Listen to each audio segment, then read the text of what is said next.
ਖਾਲਸਾ ਜੀ, ਵਾਹਿਗੁਰੂ ਜੀ ਕਾ ਖਾਲਸਾ, ਵਾਹਿਗੁਰੂ ਜੀ ਕੀ ਫਤਿਹ। ਅੱਜ ਜਿਸ ਗੱਲ ਨੂੰ ਲੈ ਕੇ ਸਮੁੱਚੀ ਕੌਮ ਚਿੰਤਤ ਆ, ਉਹ ਸਾਡੇ ਮਨਾਂ ਦੇ ਵਿੱਚ ਚਿੰਤਾ ਹੈ ਉਸ ਬਜ਼ੁਰਗ ਜਰਨੈਲ ਲਈ ਜਿਹੜੇ ਪਿਛਲੇ 49 ਦਿਨਾਂ ਤੋਂ ਆਪਣੀ ਜਾਨ ਤਲੀ 'ਤੇ ਰੱਖ ਕੇ ਬੰਦੀ ਸਿੰਘਾਂ ਦੀ ਰਿਹਾਈ ਲਈ ਭੁੱਖ ਹੜਤਾਲ 'ਤੇ ਬੈਠੇ ਨੇ। ਸੋ ਉਹਨਾਂ ਨੂੰ ਪੰਜਾਬ ਸਰਕਾਰ ਵੱਲੋਂ ਜਿਸ ਤਰ੍ਹਾਂ ਪਹਿਲਾਂ ਸਿਵਲ ਹਸਪਤਾਲ ਵਿੱਚ ਦਾਖਲ ਕਰਾਇਆ ਅਤੇ ਫਿਰ ਉਹਨਾਂ ਨੂੰ ਸਿਵਲ ਹਸਪਤਾਲ ਵਿੱਚ ਜਬਰੀ ਹਿਰਾਸਤ ਵਿੱਚ ਲੈ ਕੇ ਉਹਨਾਂ 'ਤੇ 107 151 ਦਾ ਪਰਚਾ ਪਾ ਕੇ ਇੱਕ 83 ਸਾਲ ਦੇ ਬਜ਼ੁਰਗ 'ਤੇ 107 151 ਦਾ ਪਰਚਾ ਪਾ ਕੇ ਉਹਨਾਂ ਨੂੰ ਜਿਸ ਤਰ੍ਹਾਂ ਜਬਰੀ ਭੋਜਨ ਦਿੱਤਾ ਜਾ ਰਿਹਾ, ਜਿਸ ਤਰ੍ਹਾਂ ਉਹਦਾ ਇਲਾਜ ਆ ਜਿਹੜਾ ਉਹ ਅਣਮਨੁੱਖੀ ਢੰਗ ਤਰੀਕੇ ਨਾਲ ਕੀਤਾ ਜਾ ਰਿਹਾ, ਭਾਵੇਂ ਕਿ ਉਹਨਾਂ ਨੂੰ ਹਸਪਤਾਲ ਦੇ ਵਿੱਚ ਕਿਸੇ ਨੂੰ ਵੀ ਮਿਲਣ ਦੀ ਆਗਿਆ ਨਹੀਂ, ਪਰੰਤੂ ਉਹਨਾਂ ਦੀਆਂ ਪੁੱਤਰੀਆਂ ਜਿਹੜੀਆਂ ਆਪਣੇ ਬਾਪ ਦੀ ਸੇਵਾ ਕਰਨ ਲਈ ਬਾਹਰਲੇ ਮੁਲਕਾਂ ਤੋਂ USA ਤੋਂ ਇਸ ਦੇਸ਼ ਵਿੱਚ ਪੁੱਜੀਆਂ ਹੋਈਆਂ ਨੇ। ਬੜੀ ਤਰੱਦਦ ਤੋਂ ਬਾਅਦ, ਬੜੀਆਂ ਕੋਸ਼ਿਸ਼ਾਂ ਤੋਂ ਬਾਅਦ, ਬੜੇ ਅਫਸਰਾਂ ਨੂੰ ਮਿਲਣ ਤੋਂ ਬਾਅਦ ਉਹ ਬਾਪੂ ਸੂਰਤ ਸਿੰਘ ਖਾਲਸਾ ਨੂੰ ਹਸਪਤਾਲ ਵਿੱਚ ਮਿਲ ਕੇ ਆਈਆਂ ਨੇ। ਸੋ ਬੀਬੀ ਸਰਬਰਿੰਦਰ ਕੌਰ ਬਾਪੂ ਜੀ ਦੀ ਪੁੱਤਰੀ, ਉਹ ਅੱਜ ਹਸਪਤਾਲ ਵਿੱਚ ਆਪਣੇ ਕੁਝ ਸਾਥੀਆਂ ਨਾਲ, ਵਕੀਲ ਸਾਹਿਬਾਨ ਨਾਲ ਬਾਪੂ ਜੀ ਨੂੰ ਮਿਲ ਕੇ ਆਏ ਨੇ। ਉਹਨਾਂ ਦੀ ਸਿਹਤ ਕਿਸ ਤਰ੍ਹਾਂ ਦੀ ਆ ਅਤੇ ਉਹਨਾਂ ਦੇ ਨਾਲ ਕਿਸ ਤਰ੍ਹਾਂ ਦਾ ਸਲੂਕ ਆ ਜਿਹੜਾ ਹਸਪਤਾਲ ਵਿੱਚ ਕੀਤਾ ਜਾ ਰਿਹਾ, ਆਓ ਅਸੀਂ ਉਸ ਬਾਰੇ ਆਪਣੀ ਭੈਣ ਸਰਬਰਿੰਦਰ ਕੌਰ ਤੋਂ ਬਾਪੂ ਸੂਰਤ ਸਿੰਘ ਜੀ ਦਾ ਹਾਲ ਪੁੱਛੀਏ। ਭੈਣ ਜੀ, ਤੁਸੀਂ ਅੱਜ ਬਾਪੂ ਜੀ ਨੂੰ ਮਿਲ ਕੇ ਆਏ ਹੋ, ਉਹਨਾਂ ਦੀ ਪਹਿਲੀ ਤਾਂ ਇਹ ਦੱਸੋ ਕਿ ਸਰੀਰਕ ਹਾਲਤ ਕੀ ਆ?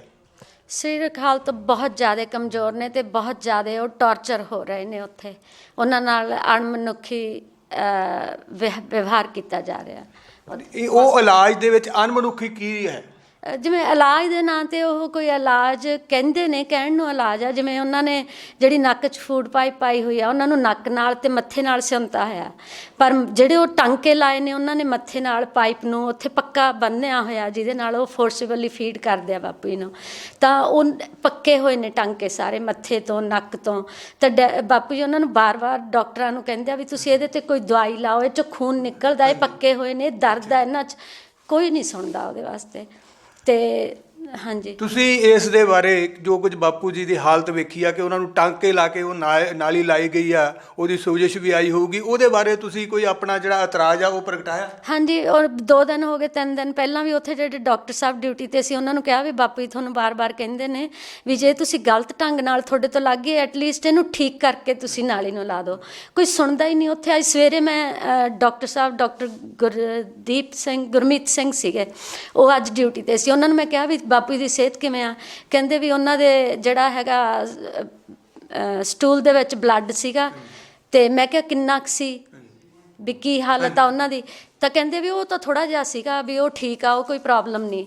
ਪਰ ਮੈਂ ਹੁਣ ਸ਼ਾਮ ਨੂੰ ਡੈਡੀ ਨੂੰ ਮਿਲਣ ਗਈ ਤਾਂ ਪੂਰਾ ਬਹੁਤ ਜ਼ਿਆਦਾ ਬਲੱਡ ਉਹਨਾਂ ਦੇ ਬਾਥਰੂਮ ਦੇ ਵਿੱਚ ਪਿਆ ਮੈਂ ਦੇਖਿਆ। ਅਤੇ ਬਾਪੂ ਜੀ ਮੈਨੂੰ ਕਹਿੰਦੇ ਇਹਦੇ ਤੋਂ 4 ਗੁਣਾ ਵੱਧ ਪਰਸੋਂ ਸੀ, ਅਤੇ ਪਰਸੋਂ ਦੇ ਉਹ ਡਾਕਟਰ ਸਾਹਿਬ ਨੂੰ ਕਹਿ ਰਹੇ ਨੇ ਵੀ ਇਹ ਠੀਕ ਨਹੀਂ ਹੈਗਾ। ਅਤੇ ਉਹ ਕੋਈ ਉੱਥੇ ਇਲਾਜ ਦੇ ਨਾਂ 'ਤੇ ਇੱਥੋਂ ਤਾਂ ਉਹਨਾਂ ਨੂੰ ਉਹ ਬੈਠੇ ਸੀਗੇ ਭੁੱਖ ਹੜਤਾਲ 'ਤੇ, ਬੈਠੇ ਰਹਿਣ ਦਿੰਦੇ, ਉਹ ਸ਼ਾਂਤੀ ਨਾਲ ਆਪਦੇ ਮਿਸ਼ਨ ਵੱਲ ਵੱਧਦੇ ਜਾ ਰਹੇ ਸੀ। ਉਹਨਾਂ ਨੂੰ ਕੀ ਲੋੜ ਸੀ ਇਹੋ ਜਿਹਾ ਘਟੀਆ ਇਲਾਜ ਕਰਕੇ ਉਹਨਾਂ ਨੂੰ ਤੰਗ ਕਰਨ ਦੀ? ਉਹ ਤਾਂ ਉਹਨਾਂ ਨੂੰ ਟਾਰਚਰ ਕਰ ਰਿਹਾ, ਕੋਈ ਇਲਾਜ ਨਹੀਂ ਹੋ ਰਿਹਾ ਉਹਨਾਂ ਦਾ। ਭੈਣ ਜੀ, ਤੁਸੀਂ ਕੀ ਸਮਝਦੇ ਹੋ ਕਿ ਜੋ ਕੁਝ ਉਹਨਾਂ ਨੂੰ ਫੂਡ ਦਿੱਤਾ ਜਾ ਰਿਹਾ ਉਹਦੇ ਨਾਲ ਉਹਨਾਂ ਦੀ ਜਿਹੜੀ ਸਿਹਤ ਆ ਉਹ ਡਿੱਗ ਰਹੀ ਆ, ਜਾਂ ਉਹਦੇ ਵਿੱਚ ਕੋਈ ਮਤਲਬ ਪਰਿਵਰਤਨ ਆ ਰਿਹਾ? ਉਹ ਜਿਹੜਾ ਸਾਰੇ ਐਡਮਿਨਿਸਟ੍ਰੇਸ਼ਨ ਆ ਜਿਹੜੀ, ਉਹ ਤਾਂ ਸਾਰੇ ਕਹਿ ਰਹੇ ਆ ਵੀ ਬਾਪੂ ਜੀ ਠੀਕ ਨੇ। ਬਾਪੂ ਜੀ ਦੀ ਵੇਟ ਵੀ ਅਸੀਂ ਅੱਧਾ ਕਿੱਲੋ, ਪਤਾ ਨਹੀਂ ਅੱਧਾ ਪਾਉਂਡ ਵਧਾ ਤਾ ਉਹਨਾਂ ਨੇ, ਪਰ ਦੇਖਣ ਦੇ ਵਿੱਚ ਉਹ ਬਹੁਤ ਜ਼ਿਆਦਾ ਕਮਜ਼ੋਰ ਨੇ। ਉਹਨਾਂ ਦੇ ਚਿਹਰੇ ਦਾ ਰੰਗ ਪੂਰਾ ਪੀਲਾ ਅਤੇ ਨੀਲਾ, ਅਤੇ ਉਹ ਪੂਰੀ ਤਕਲੀਫ 'ਚ ਨੇ। ਮੈਨੂੰ ਤਾਂ ਕੁਛ ਨਹੀਂ ਠੀਕ ਲੱਗਿਆ ਵੀ ਪਹਿਲਾਂ ਨਾਲ ਉਹ ਮਨੋਂ ਤਾਂ ਚੜ੍ਹਦੀ ਕਲਾ 'ਚ ਹੈਗੇ ਆ। ਉਹਨਾਂ ਨੂੰ ਇਹ ਆ ਵੀ ਮੇਰੇ ਨਾਲ ਤਸ਼ੱਦਦ ਹੁੰਦਾ, ਬੇਟੇ ਇਹ ਮੇਰਾ ਸਰਕਾਰ ਨਾਲ ਮੱਥਾ ਲੱਗਿਆ ਹੋਇਆ, ਇਹ ਉਹਨਾਂ ਦਾ ਹੱਕ, ਇਹ ਉਹਨਾਂ ਨੇ ਕਰਨਾ ਮੇਰੇ ਨਾਲ, ਤੁਸੀਂ ਫਿਕਰ ਨਾ ਕਰੋ। ਪਰ ਜੋ ਸਰਕਾਰ ਮੈਨੂੰ ਤਸੱਲੀ ਦੇ ਰਹੀ ਆ ਵੀ ਉਹਨਾਂ 'ਤੇ ਮਨੁੱਖੀ ਉਹਨਾਂ ਨਾਲ ਤਸ਼ੱਦਦ ਨਹੀਂ ਹੋ ਰਿਹਾ। 82 ਸਾਲ ਦੇ ਉਹ ਬਜ਼ੁਰਗ ਨੇ, ਉਹਨਾਂ ਨਾਲ ਧੱਕਾ ਹੋ ਰਿਹਾ ਪੂਰਾ। ਕੋਈ ਜਾਣਾ ਅੰਦਰ ਜਾ ਕੇ ਦੇਖੋ, ਉਹਨਾਂ ਨੂੰ ਮਿਲੋ, ਕੀ ਹਾਲ ਉਹਨਾਂ ਦਾ ਕੀਤਾ ਹੋਇਆ। ਤੁਸੀਂ ਇਸ ਸੰਬੰਧੀ ਜੋ ਕੁਝ ਤੁਸੀਂ ਉੱਥੇ ਦੇਖ ਕੇ ਆਏ ਹੋ, ਉਸ ਹਸਪਤਾਲ ਦੇ ਕਮਰੇ ਦਾ ਕੀ ਮਾਹੌਲ ਆ, ਉਹਦੀ ਸਫਾਈ ਦਾ ਕੀ ਹਾਲ ਆ? ਤੁਹਾਨੂੰ ਲੱਗਦਾ ਕਿ ਸਰਕਾਰ, ਜਿਸ ਤਰ੍ਹਾਂ ਤੁਸੀਂ ਬਾਰ-ਬਾਰ ਇਹ ਗੱਲ ਦੁਹਰਾਈ ਆ ਕਿ ਸਰਕਾਰ ਇਲਾਜ ਦੇ ਨਾਂ 'ਤੇ ਉਹਨਾਂ ਨਾਲ ਤਸ਼ੱਦਦ ਕਰ ਰਹੀ ਆ, ਸੋ ਸਰਕਾਰ ਦੀ ਇਹ ਕੀ ਮਨਸ਼ਾ ਦੇਖ ਰਹੇ ਹੋ ਤੁਸੀਂ? ਅਤੇ ਉੱਥੇ ਜਿਹੜਾ ਮਾਹੌਲ ਆ ਉਹਦੇ ਬਾਰੇ ਤੁਸੀਂ ਕੀ? ਮਾਹੌਲ ਉੱਥੇ ਹਸਪਤਾਲ ਵਾਲਾ ਤਾਂ ਕੋਈ ਹੈ ਨਹੀਂ, ਹੈ ਤਾਂ ਜੇਲ੍ਹ ਵਾਲਾ। ਕਿਉਂਕਿ ਅੰਦਰ ਵੀ ਪੁਲਿਸ ਹੁੰਦੀ ਆ, ਉਹਨਾਂ ਦੇ ਡੋਰ 'ਤੇ ਵੀ ਪੁਲਿਸ ਹੁੰਦੀ ਆ। ਪਰਸੋਂ ਜਦੋਂ ਉਹਨਾਂ ਨੇ ਸਾਨੂੰ ਪਰਮਿਸ਼ਨ ਦਿੱਤੀ ਆ ਬਾਪੂ ਜੀ ਨੂੰ ਮਿਲਣ ਦੀ, ਉਦੋਂ ਬਹੁਤ ਗੰਦਾ ਉਹਨਾਂ ਦਾ ਜਿਹੜੇ ਵੀ ਇਕੁਇਪਮੈਂਟ ਨਾਲ ਉਹ ਬਾਪੂ ਜੀ ਨੂੰ ਟਰੀਟ ਕਰਦੇ ਨੇ, ਉਹਦੇ 'ਤੇ ਮੱਖੀਆਂ ਬੈਠੀਆਂ ਸੀ, ਪੁਰਾਣੀ ਉਹਦੇ 'ਤੇ ਮਿੱਟੀ ਪਈ ਹੋਈ ਸੀ, ਅਤੇ ਐਂ ਖੁੱਲ੍ਹਾ ਓਪਨ ਸਾਰਾ ਉਹ ਇਕੁਇਪਮੈਂਟ ਉਹਨਾਂ ਦਾ ਪਿਆ ਸੀ। ਤਾਂ ਮੈਂ ਡਾਕਟਰ ਸਾਹਿਬ ਨੂੰ ਕਿਹਾ ਵੀ ਇਹ ਇੰਨੇ ਗੰਦੇ ਨਾਲ ਤੁਸੀਂ ਉਹਨਾਂ ਨੂੰ ਟਰੀਟ ਕਰਦੇ ਹੋ, ਇਹ ਤਾਂ ਤੁਸੀਂ ਉਹਨਾਂ ਨੂੰ 42 ਸਾਲ 43 ਦਿਨਾਂ ਦੇ ਉਹ ਭੁੱਖੇ ਸੀ, 82 ਸਾਲ ਉਹਨਾਂ ਦੀ ਉਮਰ ਆ, ਵੀ ਇਹੋ ਜਿਹੇ ਗੰਦੇ ਇਕੁਇਪਮੈਂਟ ਨਾਲ ਤੁਸੀਂ ਉਹਨਾਂ ਨੂੰ ਟਰੀਟ ਕਰਕੇ ਤੁਸੀਂ ਉਹਨਾਂ ਨੂੰ ਠੀਕ ਨਹੀਂ ਕਰ ਰਹੇ, ਤੁਸੀਂ ਉਹਨਾਂ ਨੂੰ ਮਾਰ ਰਹੇ ਹੋ, ਬਿਮਾਰ ਕਰੋਗੇ, ਤੁਸੀਂ ਹੋਰ ਇਨਫੈਕਸ਼ਨ ਕਰੋਗੇ ਉਹਨਾਂ ਦੇ। ਪਰ ਉਹ ਕਹਿੰਦੇ ਨਹੀਂ ਜੀ ਅਸੀਂ ਤਾਂ ਬਹੁਤ ਠੀਕ ਕਰ ਰਹੇ ਹਾਂ, ਬਹੁਤ ਠੀਕ ਆ।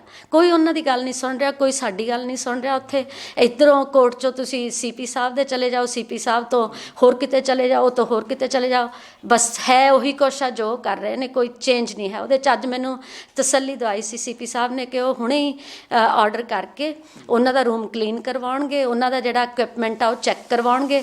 ਹੁਣ ਮੈਂ ਗਈ ਹਾਂ, ਮੈਨੂੰ ਕੋਈ ਪਰਸੋਂ ਨਾਲੋਂ ਕੋਈ ਵੱਡਾ ਫਰਕ ਉੱਥੇ ਕੁਛ ਨਹੀਂ ਲੱਗਿਆ, ਅਤੇ ਬਿਲਕੁਲ ਉਵੇਂ ਉਹ ਜੋ ਪਹਿਲਾਂ ਚੱਲੀ ਜਾ ਰਿਹਾ ਸੀ ਉਵੇਂ ਉਹ ਕਰ ਰਹੇ, ਆਪਦੀ ਮਰਜ਼ੀ ਕਰ ਰਹੇ ਨੇ। ਤੁਹਾਨੂੰ ਕਿਤੇ ਇਹ ਵੀ ਮਹਿਸੂਸ ਹੋ ਰਿਹਾ ਕਿ ਸਰਕਾਰ ਆ ਜਿਹੜੀ, ਕਿਉਂਕਿ ਸਰਕਾਰ ਆ ਜਿਹੜੀ ਉਹ ਇਸ ਸੰਘਰਸ਼ ਨੂੰ, ਜਿਸ ਤਰ੍ਹਾਂ ਉਹ ਪਹਿਲਾਂ 2 ਵਾਰੀ ਕਾਮਯਾਬ ਹੋ ਚੁੱਕੀ ਆ, ਕਿ ਇਸ ਸੰਘਰਸ਼ ਨੂੰ ਲੀਹ ਤੋਂ ਲਾਉਣ ਲਈ, ਬਾਪੂ ਜੀ ਦੇ ਮਾਨਸਿਕ ਦਬਾਅ ਪਾਉਣ ਲਈ ਜਿਹੜਾ ਇਸ ਤਰ੍ਹਾਂ ਦਾ ਇਲਾਜ ਦੇ ਬਹਾਨੇ ਉਹਨਾਂ 'ਤੇ ਟੌਰਚਰ ਹੋ ਰਿਹਾ, ਤੁਹਾਨੂੰ ਇਹ ਵੀ ਕੁਝ ਮਹਿਸੂਸ ਹੋ ਰਿਹਾ? ਉਹ ਤਾਂ ਸਾਹਮਣੇ ਦਿਸੀ ਜਾਂਦਾ ਜੀ ਸਾਰਿਆਂ ਨੂੰ, ਕਿਉਂਕਿ ਬਾਪੂ ਜੀ ਨੂੰ ਇਲਾਜ ਦੇ ਬਹਾਨੇ ਉਹ ਟੌਰਚਰ ਕਰ ਰਹੇ ਆ, ਅਤੇ ਉਹ ਟੌਰਚਰ ਜਦੋਂ ਉਹਨਾਂ ਦੇ ਅੰਡਰ ਕਸਟਡੀ ਨੇ ਉਹ ਕੀ ਕਰਨ, ਉਹ ਟੌਰਚਰ ਸਹਿ ਰਹੇ ਨੇ, ਕਿਉਂਕਿ ਸਰਕਾਰ ਨਾਲ ਮੱਥਾ ਲੱਗਿਆ ਉਹਨਾਂ ਦਾ। ਫਿਰ ਉਹਨਾਂ ਦੇ ਬੇਟੇ ਨੂੰ, ਮੇਰੇ ਬ੍ਰਦਰ ਨੂੰ ਉਹਨਾਂ ਨੇ ਜੇਲ੍ਹ 'ਚ ਰੱਖਿਆ, ਉਹ ਵੀ ਤਾਂ ਇੱਕ ਤਰ੍ਹਾਂ ਦਾ ਮੈਂਟਲੀ ਟੌਰਚਰ ਹੀ ਕਰ ਰਿਹਾ ਉਹਨਾਂ ਨੂੰ। ਉਹਨੇ ਕੀ ਕੀਤਾ ਮੇਰੇ ਬ੍ਰਦਰ ਨੇ? ਉਹਦੇ 'ਤੇ ਪਰਚਾ 57 ਦਾ ਪਾ ਕੇ ਉਹਨੂੰ ਅੰਦਰ ਕੀਤਾ ਹੋਇਆ। ਉਹ ਸਾਰਾ ਪ੍ਰੈਸ਼ਰ ਹੀ ਆ, ਉਹ ਸਰਕਾਰ ਹੱਥ ਕੰਡੇ ਸਾਰੇ ਵਰਤ ਰਹੀ ਆ ਬਾਪੂ ਜੀ 'ਤੇ। ਮੈਨੂੰ ਨਹੀਂ ਲੱਗਦਾ ਵੀ ਉਹ ਚੱਲਣਗੇ। ਉਹ ਆਪਦਾ ਮਨੋਂ ਜਿੱਥੇ ਖੜੇ ਸੀ ਪਹਿਲੇ ਦਿਨ ਉੱਥੇ ਹੀ ਖੜੇ ਨੇ। ਸਰਕਾਰਾਂ ਨੇ ਤਾਂ ਫਿਰ ਇਹ ਕਰਨਾ ਹੀ ਹੁੰਦਾ, ਉਹ ਕਰੀ ਜਾ ਰਹੇ ਆ ਜੋ ਉਹਨਾਂ ਨੇ ਕਰਨਾ ਹੈਗਾ। ਸੋ ਭੈਣ ਜੀ, ਹੁਣ ਤੁਸੀਂ ਜੋ ਕੁਝ ਦੇਖ ਕੇ ਆਏ ਹੋ, ਕਿਉਂਕਿ ਤੁਸੀਂ ਧੀ ਹੋ, ਤੁਹਾਡੇ ਮਨ 'ਤੇ ਉਸ ਗੱਲ ਦਾ ਪ੍ਰਭਾਵ ਵੀ ਆ, ਪਰ ਤੁਸੀਂ ਇਸ ਵੇਲੇ ਕੀ ਚਾਹੁੰਦੇ ਹੋ ਕਿ ਕੀ ਹੋਣਾ ਚਾਹੀਦਾ? ਮੈਨੂੰ ਲੱਗਦਾ ਵੀ ਸਰਕਾਰ ਲਈ ਇਹ ਕੋਈ ਵੱਡੀ ਗੱਲ ਨਹੀਂ ਹੈਗੀ। ਜਿਹੜੀਆਂ ਮੰਗਾਂ ਮੰਨੀਆਂ ਜਾ ਸਕਦੀਆਂ ਨੇ, ਜਿਹੜੇ ਸਿੰਘਾਂ ਦੀ ਰਿਹਾਈ ਬਣਦੀ ਆ ਉਹ ਹੀ ਮੰਗਦੇ ਨੇ, ਹੋਰ ਤਾਂ ਵੱਧ ਕੁਛ ਨਹੀਂ ਮੰਗਿਆ। ਉਹਨਾਂ ਨੇ ਇਹ ਕਿਹਾ ਵੀ ਜਿਹੜੇ ਸਿੰਘਾਂ ਦੀਆਂ ਸਜ਼ਾਵਾਂ ਪੂਰੀਆਂ ਹੋ ਗਈਆਂ ਉਹਨਾਂ ਨੂੰ ਛੱਡ ਦਿਓ। ਉਹ ਸਰਕਾਰ ਨੂੰ ਛੱਡਣਾ ਕੀ ਔਖਾ, ਉਹ 1 ਮਿੰਟ 'ਚ ਉਹਨਾਂ ਨੂੰ ਛੱਡ ਕੇ ਸਾਰੇ ਪੰਜਾਬ ਦਾ ਮਾਹੌਲ ਸਹੀ ਕਰ ਸਕਦੇ ਆ, ਅਤੇ ਨਾਲੇ ਉਹਨਾਂ ਨੂੰ ਅਸੀਂ ਮਤਲਬ ਉਹਨਾਂ ਦੀ ਮੰਗ ਪੂਰੀ ਹੋ ਜਾਏ ਤਾਂ ਉਹ ਠੀਕ ਹੋ ਸਕਦਾ। ਇਹ ਕਰਨ ਦੀ ਬਜਾਏ ਉਲਟਾ ਸਾਰਾ ਕੁਛ ਚੱਲ ਰਿਹਾ ਇੱਥੇ। ਸਰਕਾਰ ਤਾਂ ਤੁਹਾਡੀ ਸੁਣੂ ਜਾਂ ਨਹੀਂ ਸੁਣੂ, ਖੈਰ, ਕਿਉਂਕਿ ਸਰਕਾਰਾਂ ਦਾ ਆਪਣੀ ਇਹ ਨੀਤੀ ਹੁੰਦੀ ਆ, ਪਰੰਤੂ ਇਸ ਸਮੇਂ ਕੌਮ ਨੂੰ ਤੁਸੀਂ ਕੀ ਕਹਿਣਾ ਚਾਹੋਗੇ? ਕੌਮ ਨੂੰ ਬਸ ਮੈਂ ਇਹੀ ਕਹਿੰਦੀ ਹਾਂ ਵੀ ਇਹ ਨਾ ਸੋਚੋ ਵੀ ਜੇ ਬਾਪੂ ਜੀ ਨੂੰ ਅੰਦਰ ਬੰਦ ਕਰ ਲਿਆ ਉੱਥੇ ਰੂਮ ਦੇ ਵਿੱਚ, ਉਹਨਾਂ ਨੇ ਅੰਡਰ ਕਸਟਡੀ ਨੇ, ਜਾਂ ਉਹਨਾਂ ਨੇ ਜ਼ਬਰਦਸਤੀ ਉਹਨਾਂ ਨੂੰ ਫੀਡ ਕਰਤਾ, ਤਾਂ ਇਹ ਨਹੀਂ ਵੀ ਬਾਪੂ ਜੀ ਦਾ ਸੰਘਰਸ਼ ਖਤਮ ਹੋ ਗਿਆ। ਉਹਨਾਂ ਦਾ ਸੰਘਰਸ਼ ਹਾਲੇ ਵੀ ਚੱਲ ਰਿਹਾ। ਉਹਨਾਂ ਦੀਆਂ ਉਹੀ ਮੰਗਾਂ ਨੇ, ਮੰਗਾਂ 'ਤੇ ਖੜੇ ਨੇ। ਜਿੰਨੀ ਦੇਰ ਕੋਈ ਮੰਗਾਂ ਉਹਨਾਂ ਦੀਆਂ ਉਹ ਸਾਰੀਆਂ ਪੂਰੀਆਂ ਨਹੀਂ ਹੁੰਦੀਆਂ, ਉਦੋਂ ਤੱਕ ਮੈਨੂੰ ਨਹੀਂ ਲੱਗਦਾ ਬਾਪੂ ਜੀ ਕੋਈ ਇੱਕ ਵੀ ਦਾਣਾ ਅੰਨ ਦਾ ਆਪਦੇ ਮੂੰਹ 'ਚ ਪਾਉਣਗੇ, ਕਿਉਂਕਿ ਹਰ ਰੋਜ਼ ਉਹਨਾਂ ਦੀ ਡਾਕਟਰਾਂ ਨਾਲ ਅਤੇ ਐਡਮਿਨਿਸਟ੍ਰੇਸ਼ਨ ਨਾਲ ਬਹਿਸ ਹੁੰਦੀ। ਉਹ ਆ ਕੇ ਮਨਾਉਂਦੇ ਨੇ ਬਾਪੂ ਜੀ ਮੰਨ ਜੋ ਕੁਛ ਖਾ ਲਓ, ਅਤੇ ਉਹ ਨਹੀਂ ਖਾਂਦੇ। ਸੰਘਰਸ਼ ਉਵੇਂ ਚੱਲ ਰਿਹਾ, ਅਤੇ ਕੌਮ ਨੂੰ ਆਪਦੀਆਂ ਅਰਦਾਸਾਂ ਬੇਨਤੀਆਂ ਮਹਾਰਾਜ ਨੂੰ ਕਰਨੀਆਂ ਚਾਹੀਦੀਆਂ ਨੇ ਵੀ ਮਹਾਰਾਜ ਆਪਾਂ ਨੂੰ ਕੋਈ ਚੰਗਾ ਸਿੱਟਾ ਇਸ ਸੰਘਰਸ਼ ਦੇ ਵਿੱਚੋਂ ਕੱਢ ਕੇ ਦੇਵੇ। ਸੋ ਪਿਆਰੇ ਦਰਸ਼ਕੋ, ਤੁਸੀਂ ਜੋ ਕੁਝ ਦਰਦਨਾਕ ਹਾਦਸਾ ਪੰਜਾਬ ਦੇ ਜਿਹੜਾ ਲੁਧਿਆਣਾ ਦਾ ਸਿਵਲ ਹਸਪਤਾਲ ਆ ਉਹਦੇ ਵਿੱਚ ਬਾਪੂ ਸੂਰ ਸਿੰਘ ਖਾਲਸਾ ਜਿਹੜੇ ਇੱਕ ਸ਼ਾਂਤਮਈ ਸੰਘਰਸ਼ ਆ ਬੰਦੀ ਸਿੰਘਾਂ ਦੀ ਰਿਹਾਈ ਲਈ, ਉਸ ਸੰਘਰਸ਼ ਦੇ ਰਾਹ 'ਤੇ ਨੇ। ਸੋ ਕਿਸ ਤਰ੍ਹਾਂ ਉਹਨਾਂ ਨੂੰ ਇਲਾਜ ਦੇ ਬਹਾਨੇ ਉਹਨਾਂ 'ਤੇ ਜ਼ੁਲਮ ਤਸ਼ੱਦਦ ਕੀਤਾ ਜਾ ਰਿਹਾ, ਉਹ ਤੁਸੀਂ ਸਾਡੀ ਛੋਟੀ ਭੈਣ ਅਤੇ ਬਾਪੂ ਜੀ ਦੀ ਧੀ ਸਰਵਰਿੰਦਰ ਕੌਰ ਦੀ ਜ਼ੁਬਾਨੀ ਸੁਣਿਆ। ਸੋ ਉਹਨਾਂ ਦੇ ਨਾਲ ਹੀ ਸਾਡੇ ਐਡਵੋਕੇਟ ਸਾਹਨੀ ਸਾਹਿਬ, ਉਹ ਵੀ ਉਸ ਵੇਲੇ ਨਾਲ ਸੀ। ਸੋ ਸਾਹਨੀ ਸਾਹਿਬ, ਤੁਸੀਂ ਇਸ ਬਾਰੇ ਜੋ ਕੁਝ ਉੱਥੇ ਦ੍ਰਿਸ਼ ਦੇਖ ਕੇ ਆਏ ਹੋ, ਜਾਂ ਜਿਸ ਤਰ੍ਹਾਂ ਦੀ ਗੱਲਬਾਤ ਭੈਣ ਨੇ ਕੀਤੀ ਆ, ਉਹਦੇ ਬਾਰੇ ਤੁਹਾਡੇ ਕੀ ਵਿਚਾਰ? ਮੇਰੇ ਵਿਚਾਰ ਬਿਲਕੁਲ ਭੈਣ ਜੀ ਨਾਲ ਮਿਲਦੇ ਨੇ। ਉੱਥੇ ਕੋਈ ਉਹਨਾਂ ਨੂੰ ਟ੍ਰੀਟਮੈਂਟ ਨਹੀਂ ਦਿੱਤਾ ਜਾ ਰਿਹਾ ਹੈਗਾ, ਉਹਨਾਂ ਨੂੰ ਸਿਰਫ ਟੌਰਚਰ ਕੀਤਾ ਜਾ ਰਿਹਾ। ਫੋਰਸ ਫੀਡ ਦੇ ਬਹਾਨੇ ਉਹਨਾਂ ਨੂੰ ਮੱਥੇ ਦੇ ਵਿੱਚ ਪਾਈਪ ਲਾ ਰੱਖੀ ਆ, ਟਾਂਕੇ ਲਾ ਰੱਖੇ ਹੈਗੇ ਆ, ਮੱਥਾ ਪੱਕਿਆ ਹੋਇਆ ਉਹਨਾਂ ਦਾ, ਬਾਂਹ ਦੇ ਵਿੱਚ ਪਾਈਪ ਲਾ ਰੱਖੀ ਆ, ਹੋਰ ਲਾ ਰੱਖੀ ਆ। ਜਿਹੜਾ ਕਮਰਾ ਰੂਮ ਹੈਗਾ, ਰੂਮ ਬੜਾ ਗੰਦਾ ਹੈਗਾ। 3-4 ਵਾਰ ਅਸੀਂ ਮਿਹਨਤ ਵੀ ਕਰ ਚੁੱਕੇ ਹਾਂ। CP ਸਾਹਿਬ ਨੂੰ ਵੀ ਮਿਲੇ, ਜਿਵੇਂ ਭੈਣ ਜੀ ਨੇ ਦੱਸਿਆ ਹੈਗਾ, ਤਾਂ ਉਹਨਾਂ ਨੇ ਕਿਹਾ ਮੈਂ DC ਨੂੰ ਫ਼ੋਨ ਕਰਕੇ ਹੁਣੀ ਕਰਾਉਣਾ ਹੈਗਾ, ਪਰ ਜਿਵੇਂ ਸ਼ਾਮ ਨੂੰ ਭੈਣ ਜੀ ਜਾ ਕੇ ਆਏ ਨੇ ਵੀ ਕੋਈ ਇਹੋ ਜਿਹਾ ਮਾਹੌਲ ਨਹੀਂ ਹੈਗਾ। ਅਤੇ ਬਾਪੂ ਜੀ ਦੀ ਹਾਲਤ ਮੈਂ ਵੀ ਦੇਖੀ ਹੈ, ਅਤੇ ਬਹੁਤ ਤਰਸਯੋਗ ਹਾਲਤ ਹੈਗੀ ਆ ਉਹਨਾਂ ਦੀ। ਇਸ ਤੋਂ ਵਧੀਆ ਜਿਵੇਂ ਉਹ ਸ਼ਾਂਤਮਈ ਢੰਗ ਨਾਲ ਪਹਿਲਾਂ ਸੰਘਰਸ਼ ਕਰ ਰਹੇ ਸੀਗੇ, ਉਹ ਜ਼ਿਆਦਾ ਸਹੀ ਸੀਗਾ ਇਹਦੇ ਨਾਲੋਂ। ਇਹ ਤਾਂ ਸਰਕਾਰ ਸਗੋਂ ਉਹਨਾਂ ਨੂੰ ਟੋਰਚਰ ਕਰਕੇ ਉਹਨਾਂ ਦੇ ਫੈਮਿਲੀ ਤੇ ਪ੍ਰੈਸ਼ਰ ਪਾ ਰਹੀ ਹੈ ਵੀ ਉਹ ਬਾਪੂ ਜੀ ਦੀ ਹਾਲਤ ਦੇਖ ਕੇ ਉਹਨਾਂ ਨੂੰ ਸਮਝਾਉਣ ਕਿ ਵੀ ਆਪਣੀ ਉਹ ਭੁੱਖ ਹੜਤਾਲ ਖਤਮ ਕਰਨ ਤੇ ਆਪਣੀਆਂ ਮੰਗਾਂ ਤੋਂ ਪਿੱਛੇ ਹਟ ਜਾਣ। ਵਕੀਲ ਸਾਹਿਬ, ਤੁਸੀਂ ਕਿਉਂਕਿ ਕਾਨੂੰਨਦਾਨ ਹੋ, ਤੇ ਅੱਜ ਇਹ ਜੋ ਕੁਝ ਅਸੀਂ ਕਹਿ ਰਹੇ ਹਾਂ ਕਿ ਇੱਕ ਅਣਮਨੁੱਖੀ ਤਸ਼ੱਦਦ ਆ ਉਹ ਬਾਪੂ ਸੂਰਤ ਸਿੰਘ ਖਾਲਸਾ ਤੇ ਹੋ ਰਿਹਾ, ਉਹਨਾਂ ਦੇ ਜਿਹੜੇ ਮਨੁੱਖੀ ਅਧਿਕਾਰ ਨੇ ਉਹਨਾਂ ਨੂੰ ਕੁਚਲਿਆ ਜਾ ਰਿਹਾ। ਸੋ ਇਸ ਸੰਬੰਧ ਦੇ ਵਿੱਚ ਤੁਸੀਂ ਬਤੌਰ ਐਡਵੋਕੇਟ ਹੁੰਦੇ ਹੋਏ ਕੀ ਸੋਚਦੇ ਹੋ ਕਿ ਕਾਨੂੰਨ ਅਨੁਸਾਰ ਕੀ ਕੀਤਾ ਜਾ ਸਕਦਾ? ਕਾਨੂੰਨ ਅਨੁਸਾਰ ਹਾਈ ਕੋਰਟ ਵਿੱਚ ਜਾ ਕੇ ਅਸੀਂ ਐਡਮਿਨਿਸਟ੍ਰੇਸ਼ਨ ਦੇ ਖਿਲਾਫ ਜਾਂ ਸਰਕਾਰ ਦੇ ਖਿਲਾਫ ਕਹਿ ਸਕਦੇ ਹਾਂ ਵੀ ਇਹਨਾਂ ਨੂੰ ਟ੍ਰੀਟਮੈਂਟ ਜਿਹੜੀ ਹੈਗੀ ਆ ਦਿਓ, ਤੇ ਇਹਨਾਂ ਨੂੰ ਕੌਨਸਟੀਟਿਊਸ਼ਨ ਦੇ ਵਿੱਚ ਵੀ ਪੂਰੀ ਰਾਈਟ ਹੈਗਾ ਜੇ ਸ਼ਾਂਤਮਈ ਸੰਘਰਸ਼ ਕਰਦੇ ਨੇ। ਅਸੀਂ ਕੋਈ ਬਾਪੂ ਜੀ ਨੇ ਕੋਈ ਰਸਤਾ ਨਹੀਂ ਰੋਕਿਆ, ਕੋਈ ਰੇਲ ਗੱਡੀ ਨਹੀਂ ਰੋਕੀ, ਕੋਈ ਰਾਹ ਨਹੀਂ ਰੋਕਿਆ। ਉਹ ਆਪਣੀ ਇੱਕ ਘਰ 'ਚ ਬੈਠ ਕੇ ਸ਼ਾਂਤਮਈ ਸੰਘਰਸ਼ ਕਰ ਰਹੇ ਨੇ। ਉਹ ਕੌਨਸਟੀਟਿਊਸ਼ਨ ਦੇ ਵਿੱਚ ਹਰੇਕ ਨੂੰ ਰਾਈਟ ਮਿਲਿਆ ਹੋਇਆ।